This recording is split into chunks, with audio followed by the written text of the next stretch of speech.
లేటెస్ట్గా ఈ వారం టాపిక్ అని చెప్పాలంటే అంటే ఎట్లా మనకి ఫ్రైడేస్ గురువారం శుక్రవారం శనివారం బర్నింగ్ టాపిక్స్ హాట్ టాపిక్స్ ఉంటుంది. ఇప్పుడు ప్రజెంట్ హాట్ టాపిక్ ఏంటంటే arrest of Allu Arjun, release of Allu Arjun, ఇది రెండు ఉందండి. So Allu Arjun the first film గంగోత్రిలో నేను ఆయనకి ఫాదర్గా వర్క్ చేశాను. సో అది నాకు చాలా హ్యాపీగా ఫీల్ అవుతున్నాను. అంటే ఆయన ఈరోజు ఆయన టాలెంట్తో ఆయన టైం బాగుంది, బ్రహ్మాండంగా ఆయన స్కిల్స్ బాగున్నాయి, ఆయన మంచి పొజిషన్ ఉంది. బట్ ఎంతైనా ఫస్ట్ ఫిలిం ఫాదర్గా చేసింది కాబట్టి అది నాకు ఐ ఫీల్ వెరీ హ్యాపీ. సక్సెస్గా today is the number 1 hero. Sukumar గారు ఈజ్ ద నంబర్ 1 హీరో. ఈరోజు కలెక్షన్ వైజ్ చూస్తుంటే నంబర్ 1 క్రాస్డ్ ఆల్ రికార్డ్స్, ఈ బీటన్ ఆల్ రికార్డ్స్, ఎవ్రీథింగ్ అనమాట. First day, second day, third డేకే చాలా పెద్ద లెవెల్కి జరిగింది. సో పనిచేసిన డైరెక్షన్ డిపార్ట్మెంట్లో ప్రొడ్యూసర్స్కి, అల్లు అర్జున్ గారికి అందరికీ ధన్యవాదాలు. మొన్న జరిగిన ఇన్సిడెంట్ మీకు అందరికీ తెలుసు. థియేటర్లో అభిమాని అట్లాంటి వచ్చినప్పుడు తొక్కిసలాట్లు జరిగింది. అల్లు అర్జున్ వస్తున్నారని చెప్పి తెలిసి అక్కడ ఏం కన్ఫ్యూజన్ జరిగింది ఎవరికి తెలియదు. బట్ మొత్తానికి తొక్కిసలాట్లో ఒక మహిళ ప్రాణం పోయింది. ఇంకొకటి కూడా అక్కడ అబ్బాయి కూడా అతను సీరియస్గా ఉన్నారని చెప్పి నాకు తెలిసింది. ఇక అందరూ ఏంటంటే ఏదో ఆయన తప్పు చేశారు, అల్లు అర్జున్ థియేటర్కి రావడం తప్పు అని చెప్పి ఆయన అరెస్ట్ చేశారు. వాట్ గ్రౌండ్స్ జ్యుడిషియరీగా లీగల్గా నాకు తెలియదు. బట్ అతను అరెస్ట్ చేశారు. అరెస్ట్ చేసిన తర్వాత ఆయనకి లేట్ ఈవినింగ్ బెయిల్ రావడంతో ఆయన నైట్ అంతా జైల్లో గడిపి నెక్స్ట్ డే మార్నింగ్ ఆయన రిలీజ్ అవ్వడం జరిగింది. ఇది నా ఒపీనియన్ ఏంటంటే, మిగతా వాళ్ళ ఒపీనియన్ నేనేం తప్పని చెప్పట్లా. నా ఒపీనియన్ ఏంటంటే, ఒక హీరో ఆయన థియేటర్కి వెళ్ళడానికి ఆయన అన్ని అర్హతలు ఉన్నాయి.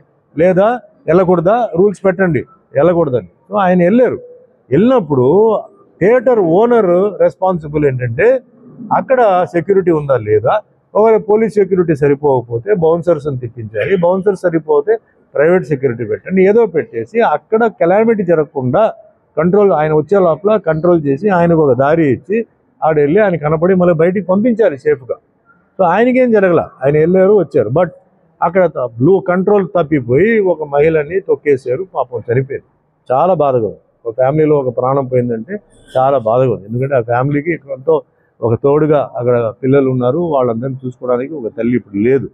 బాధగా ఉంది, నేను కాదంటలేదు. కానీ ఆయన వల్ల జరిగిందని చెప్పేసి ఆయన్ని బ్లేమ్ చేసి ఆయన్ని అరెస్ట్ చేయడం ఇది కరెక్ట్ కాదు నాకు తెలిసిన వరకు. థియేటర్ ఓనర్ ఆయన్ని మీరు అరెస్ట్ చేయండి. ఎట్లా మీరు ఆయన్ని వదిలేశారు? మీరు ఆయన అరెస్ట్ చేసినప్పుడు ఆయన అరెస్ట్ చేయవద్దా? ఉంటే ఇద్దరిని వదిలేయాలి, లేకపోతే ఇద్దరిని అరెస్ట్ చేయాలి. ఆయన ఇన్విటేషన్ ఇవ్వడంతో ఆయన వచ్చారు, వచ్చిన తర్వాత జరిగింది. మరి అక్కడ ఇప్పుడు ఫంక్షన్ ఉందండి, ఫంక్షన్ మనం అందరం పిలుస్తాం. ఫంక్షన్ ప్రాబ్లం జరిగితే ఎవరండి బాధ్యత? వచ్చిన వాళ్ళు తప్ప, లేదు ఆర్గనైజ్ చేసిన వాళ్ళు తప్ప? ఆర్గనైజ్ వాళ్ళు చూసుకోవాలి. కెలామిటీ జరుగుతాయి, అంత జనం వచ్చినప్పుడు జరుగుతాయి. దానికి తగ్గ మీరు పోలీసుని పెట్టుకోవాలి, అన్ని చేయాలి మీరు. అది కరెక్ట్ కాదు నాకు తెలిసిన వరకు. ఐఎమ్ సారీ అండి, లీగల్గా నాకు ఐడియా లేదు, బట్ నేను న్యాయంగా ఫీల్ అవుతున్నాను. అది కరెక్ట్ కాదు, అది ఆయన అరెస్ట్ చేసింది కరెక్ట్ కాదు. మీరు థియేటర్ వారిని కూడా అది మీరు శిక్షించి ఉండాలి. సరే జరిగిపోయింది. ఇక మీద నేను చెప్తున్నానండి, మళ్ళీ ఇలాంటి జరగకుండా ఉండాలి. Government you pass an order. A theatre అయినా సరే ఇలాంటి ఆర్టిస్టులు వచ్చినప్పుడు మళ్ళీ ఇలాంటి జరగకుండా ఉండాలంటే ముందు పోలీస్ సైడ్ నుంచి ఓకే సిగ్నల్, పోలీస్ వాళ్ళు ఓకే సిగ్నల్ ఇవ్వాలి. పోలీసు వాళ్ళు వచ్చేసి ఏమండి నో ప్రాబ్లం, ఆయన రావచ్చు, హీ ఆర్ షీ ఆర్టిస్ట్ రావచ్చు, లేకపోతే ఎవరైనా సెలబ్రిటీ రావచ్చు, మేము ఉన్నాం, ఇట్ ఈస్ అండర్ కంట్రోల్ చెప్పిన తర్వాతనే ఆ థియేటర్ ఓనర్ కానీ ఫంక్షన్ వాళ్ళు కానీ ఆర్టిస్ట్ని పిలవాలి. అంతేగాని ముందు దయచేసి పిలవద్దు. అలాగే నా రిక్వెస్ట్ హీరోస్ కూడా ఏంటంటే, దయచేసి మీకు అన్నీ తెలుసు కదా ఇలా జరిగిందని, సో దయచేసి ఇక మీద మీరు వెళ్ళేటప్పుడు enquiry with the police, concern police station, ACP గారు డీసీపీ గారితో వాళ్ళతో మాట్లాడి, కమిషనర్తో మాట్లాడి, ఏమని నేను వెళ్తున్నాను, మీ సైడ్లో ఓకేనా, వెళ్తే మేము వెళ్తాం, లేకపోతే మేము వెళ్ళాం అని చెప్పి దయచేసి మీరు ప్లీజ్ స్ట్రాంగ్గా మీరు ఉండండి. ఎందుకంటే ఇలా మన ఫర్దర్గా జరగకూడదు.